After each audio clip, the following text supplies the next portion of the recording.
kita pada hari ini, izinkan kami memperkenalkan diri kami terlebih dahulu. Perkenalkan, saya Nur Tati Ismi. Saya Lila Sari Pohan. Saya Jessica Silakan. Baik, kami akan menjelaskan pembelajaran mendalam dari pelatihan yang telah kami latihankan kemarin. Kepada Ibu Jessica, silakan terlebih dahulu. Pada materi pembelajaran mendalam, ada 6 topik yang akan kita bahas. Yang pertama, pola pikir bertumbuh. Yang kedua, pembelajaran mendalam, konsep dan kerangka kerja. Yang ketiga, pembelajaran mendalam, bagian prinsip dan pengalaman belajar. Yang keempat, asesmen pembelajaran mendalam. Yang kelima, perencanaan pembelajaran. Dan yang keenam adalah inquiry kolaboratif. Ya, topik yang pertama, pola pikir bertumbuh atau growth mindset. Nah, dari pola pikir tetap menjadi pola pikir bertumbuh. Kita belajar cara mengenali suara PTT. Apa itu suara PTT? Suara PTT itu suara yang menimbulkan kekhawatiran. Kekhawatiran dalam menghadapi tantangan dan kesulitan. Nah, kita sadari bahwa kita itu sebenarnya punya pilihan. Nah, kita kembali berbicara dengan suara PPB. Apa PPB? Pola pikir bertumbuh, suara yang menimbulkan optimisme dalam menghadapi tantangan dan kesulitan. Sehingga kita melakukan aksi sesuai dengan suara PPB tadi. Kemudian pembelajaran mendalam ini terdiri dari 3 prinsip. Ini juga dimasukkan dalam modul ajar Bapak Ibu. Yang pertama itu berkesadaran. Berkesadaran ini kalau yang saya dapat begitu ya, mungkin ini bahasanya terlalu tinggi gitu ya. Kalau bahasa sederhananya berkesadaran ini seperti ini. Siswa itu kita ajak supaya dia memiliki rasa ingin tahu terhadap materi itu. Oh, kayaknya saya penting belajar ini, kayaknya berguna untuk ini, seperti itu.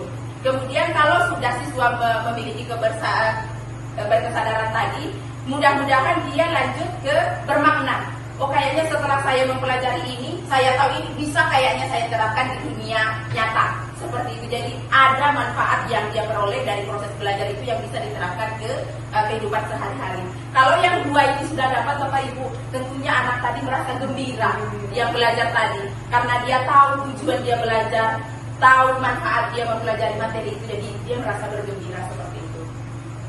Kemudian Ibu, saya akan melanjutkan penjelasan dari Ibu Jessica dan Ibu Lila Sari Pohan. Selanjutnya adalah asesmen dalam pembelajaran mendalam. Nah, apa itu asesmen? Asesmen atau penilaian adalah proses pengumpulan dan pengolahan informasi untuk mengetahui kebutuhan belajar dan capaian perkembangan atau hasil belajar dari murid. Ini lebih ke penilaian kepada siswa. Nah, nih penilaian itu ada 2. Yang pertama ada penilaian formatif. Apa aja penilaian formatif? Assessment as learning. Assessment untuk refleksi diri murid dan refleksi proses pembelajaran. Contohnya jurnal reflektif, kemudian self assessment, peer assessment, checklist, kemajuan belajar dan lain-lainnya. Dia bisa juga dengan jurnal atau penilaian mandiri, checklist, kemajuan belajar dan lain-lainnya. Kemudian ada lagi dia penilaian formatif, itu assessment for learning. Nah, assessment untuk perbaikan proses pembelajaran. Dia perbaikan prosesnya. Contohnya ada peta konsep, umpan balik, classroom assessment teknik atau CATS, kemudian observasi dan lain sebagainya. Kemudian penilaian sumatif itu assessment of learning. Nah, assessment mengukur capaian pembelajaran murid pada akhir pembelajaran. Contohnya tes lisan, tes tertulis, laporan, penilaian proyek, portofolio dan lain sebagainya. Jadi dari penjelasan mulai dari dimensi pembelajaran ada 8. Kemudian ada prinsip pembelajaran ada 3, mana sampai menggembirakan. Ini ada peluang belajar. Kalau dilihat dari penjelasan itu, ini kan mempunyai masih kurikulum merdeka.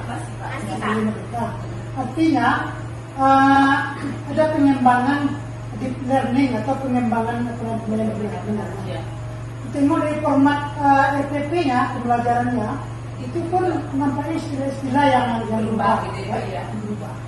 Jadi pertanyaannya, kira-kira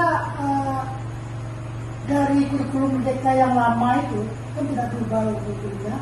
Apa yang yang betul-betul membedakan ketika kita mengaplikasikan pembelajaran kepada anak-anak itu di mata ini. Karena tadi saya sampaikan kalau dulu kurikulum merdeka yang dulu yang 5 dimensi pembelajaran itu kalau tak salah, kalau nanti kau salah dikoreksi, itu yang 5 itu memang dimasukkan ke dalam format pembelajaran RPP-nya, gitu kan? Ini juga dimasukkan, tapi di situ ada kolom tanda apa ya? Checklistnya. Kata punya kalau penjelasan guru kita tadi, kalau umpamanya pembelajaran saya guru pertama gitu kan, pembelajaran saya mungkin tidak masuk ke 8 dimensi lagi. Mungkin ada 2, ada 3 gitu. Itu kayak yang checklist itu. Atau format itu juga? Iya. Apakah itu format checklist yang kita terapkan atau memang kita checklist semua gitu? Kita Ya, diterapkan aja. Diterapkan aja. Yang berdasarkan materi kita masing-masing sih sebenarnya. Berdasarkan Materi. Ya kan ada penjelasannya tuh. Tidak harus memasukkan dimensi Enggak. itu. Enggak ada. Kemudian asesmennya. Kalau yang formatif Pak itu ada 2, yang S-learning sama yang for learning. S-learning itu yang kesiapan belajar si peserta didik. Ya boleh. Tadi yang kesiapan peserta didik boleh self assessment sendiri ya, sendiri. Peer assessment sama, kan saling. Baru checklist kemajuan belajar dan jurnal reflektif Pak. Intinya kalau yang S-learning, yang formatif yang S-learning itu yang kesiapan diri si peserta didik. Nah, kalau yang assessment for learning berarti dia perbaikan proses pembelajaran umpan balik nih. Nah, bisa kereta konsep, boleh umpan balik formatif, boleh classroom assessment teknik, boleh observasi modelnya. Kalau dicontohkan di dalam pembelajaran di kelas itu seperti apa tuh bapaknya? Yang Kalau- S-learning dengan Yang S-learning itu yang kesiapan belajar. Misalnya kita kasih kertas gitu kan. Nah, oke, ada yang tahu materi ini gitu. Misalnya kayak saya pribadi, ada yang tahu materi teks deskripsi. Nah, apa yang kalian tahu tentang teks deskripsi? Nah, dicatat. Itu kesiapan belajarnya. Apa yang dia tahu? Apakah dia bisa tentang materi, bisa tentang dia sudah siap atau tidak dia belajar? Yang S-nya. Itu yang S, yang di depan kesiapan diri. Terus yang di tengah-tengah Pak, namanya assessment for learning. Ini dia umpan balik. Misalnya kita ada ngasih tugas LKPD. Nah, mereka menjawab nih, kan? Nah, itu yang kita nilai. Apakah pengetahuannya sudah sesuai? Nah, itu umpan balik itu yang disebut assessment for learning. Begitu. Terus yang yang kedua itu ada yang sumatif. Sumatif itu tentu saja di akhir ya, di akhir gitu. Jadi boleh berupa tes tulis, boleh tes lisan, boleh laporan, atau kalau saya pribadi penilaian proyek Pak, atau Jadi portofolio. itu bisa dipilihan kalau semakinnya. Umpamanya kita kan Boleh. di penilaian semakin, umpamanya di semester nih. Iya. Jadi setiap bidang studi ini kan beda nih penilaiannya umpamanya. Saya umpamanya menerapkan penilaian bersifat umpamanya apa itu ya, portofolio Portofolio. atau penilaian proyek gitu kan. Proyek, oke. Yang kawan lain umpamanya ada lisan umpamanya. Itu tidak masalah. Tidak masalah, boleh. Yang penting ada rubrik penilaiannya. Begitu. Saja. Tambahan Pak yang refleksi tadi untuk yang asesmen formatif ini, ternyata pendidikan sekarang memang sudah berubah begitu Pak. Saya juga baru-baru merasakan. Kalau dulu rasanya yang menilai itu hanya guru ke siswa, kita yang menilai siswa itu. Sekarang ternyata siswa juga menilai kita. Menilai uang. Iya. Jadi kita kasih lembar refleksi. Apakah pembelajaran kita itu sudah sesuai materi? Apakah gurunya menjelaskan dengan baik? Apakah gurunya memberikan attitude yang baik ketika mengajar? Dia kasih nilai ke kita. Nanti setelah refleksi itu dikumpulkan siswa, kayaknya dia belum paham di bagian ini atau gurunya kurang ini. Ternyata boleh siswa yang menilai guru itu. Nah, itu yang kita lakukan ke for learning. Perbaikan apa yang kita lakukan dari nilai siswa ke kita tadi.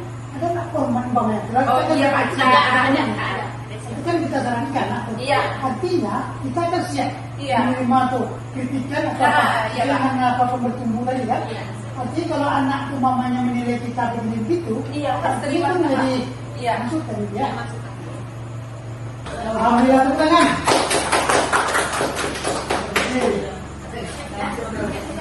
Baik, Bapak Ibu, kita tutup dulu. Terima kasih untuk hari ini. Semoga ilmu yang kami bagikan dapat bermanfaat untuk kita semua. Ini.